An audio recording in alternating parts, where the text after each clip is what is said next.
ನಗರದ ಹೊರವಲಯದ ವಡ್ಡಿಗೆರೆ ಬೈಪಾಸ್ ಸರ್ಕಲ್ನಲ್ಲಿ ಇತ್ತೀಚೆಗೆ ಅತಿಯಾದ ಭಾರ ಹೊತ್ತು ಬರುತ್ತಿದ್ದ ಟೆಂಪೋವೊಂದು ಚಾಲಕನ ನಿಯಂತ್ರಣ ತಪ್ಪಿ ಸಂಭವಿಸಿದ ಅಪಘಾತದಲ್ಲಿ ದ್ವಿಚಕ್ರ ವಾಹನ ಸವಾರನೊಬ್ಬ ಮೃತಪಟ್ಟ ಘಟನೆ ಸಾರ್ವಜನಿಕರಲ್ಲಿ ಆತಂಕ ಮೂಡಿಸಿದೆ. ಅಪಘಾತಕ್ಕೀಡಾದ ಟೆಂಪೋದಲ್ಲಿ ಪರವಾನಗಿ ಇಲ್ಲದೆ ಸಾಗಿಸಲಾಗುತ್ತಿದ್ದ ಬೆಲೆ ಬಾಳುವ ಮರಮಟ್ಟುಗಳು ಇದ್ದವು ಎನ್ನಲಾಗುತ್ತಿದ್ದು, ಅವುಗಳ ನಂತರ ಕಾಣೆಯಾಗಿರುವುದು ಹಲವು ಅನುಮಾನಗಳಿಗೆ ಕಾರಣವಾಗಿದೆ.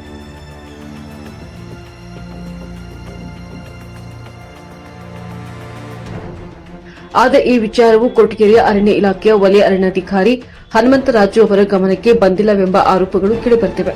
ಇದಕ್ಕೂ ಮೀರಿಯಾಗಿ ಕೊರಟಗೆರೆ ತಾಲೂಕಿನಲ್ಲಿ ದಿನೇ ದಿನೇ ರಸ್ತೆ ಬದಿಯ ಸಾಲು ಮರಗಳ ಕಟಾವು ಹೆಚ್ಚಾಗುತ್ತಿದ್ದು, ನಮಗೆ ಸಾಗಾಣಿಕೆಗೆ ಮಾತ್ರ ಪರವಾನಗಿ ನೀಡುವ ಅಧಿಕಾರವಿದೆ, ಮರ ಕಟಾವು ಮಾಡುವವರು ನಮ್ಮ ಅನುಮತಿ ಪಡೆಯಬೇಕಿಲ್ಲ ಎಂಬ ರೀತಿಯ ಉಡಾಫಿ ಉತ್ತರಗಳನ್ನು ಅಧಿಕಾರಿಗಳು ನೀಡುತ್ತಿರುವುದು ಸಾರ್ವಜನಿಕರ ಆಕ್ರೋಶಕ್ಕೆ ಕಾರಣವಾಗಿದೆ. ಅಪಘಾತಕ್ಕೀಡಾದ ವಾಹನಗಳು ಅರಣ್ಯ ಇಲಾಖೆಯ ಕಚೇರಿಯ ಸಮೀಪದಲ್ಲೇ ನಿಂತಿದ್ದರೂ ಟೆಂಪೋದಲ್ಲಿದ್ದ ಬೆಲೆ ಬಾಳುವ ಮರ ಮಟ್ಟುಗಳು ಕಾಣೆಯಾದ ವಿಚಾರದಲ್ಲಿ ವಲಯ ಅರಣ್ಯಾಧಿಕಾರಿಗಳು ಮೌನ ವಹಿಸಿರುವುದು ಹಲವು ಅನುಮಾನಗಳಿಗೆ ಎಡೆಮಾಡಿಕೊಟ್ಟಿದೆ. ಸ್ಥಳೀಯ ಪ್ರಜ್ಞಾವಂತರ ಅಭಿಪ್ರಾಯದಂತೆ ಈ ಅಕ್ರಮ ಚಟುವಟಿಕೆಗಳಿಗೆ ಇಲಾಖೆಯ ಕೆಲವರ ಮೌನವೇ ಬೆಂಬಲ ನೀಡುತ್ತಿರುವಂತೆ ಕಾಣುತ್ತಿದೆ ಎಂದು ಆಕ್ರೋಶ ವ್ಯಕ್ತಪಡಿಸಿದ್ದಾರೆ. ಇನ್ನೊಂದೆಡೆ ರಾಜ್ಯದ ಅನೇಕ ಭಾಗಗಳಲ್ಲಿ ಮಳೆಯಾಗುತ್ತಿದ್ದರೂ ಕೊರಟಗೆರೆ ತಾಲೂಕಿನಲ್ಲಿ ಸಮರ್ಪಕ ಮಳೆಯಾಗದಿರುವುದು ಪರಿಸರ ಪ್ರೇಮಿಗಳ ಚಿಂತನೆಗೆ ಕಾರಣವಾಗಿದೆ.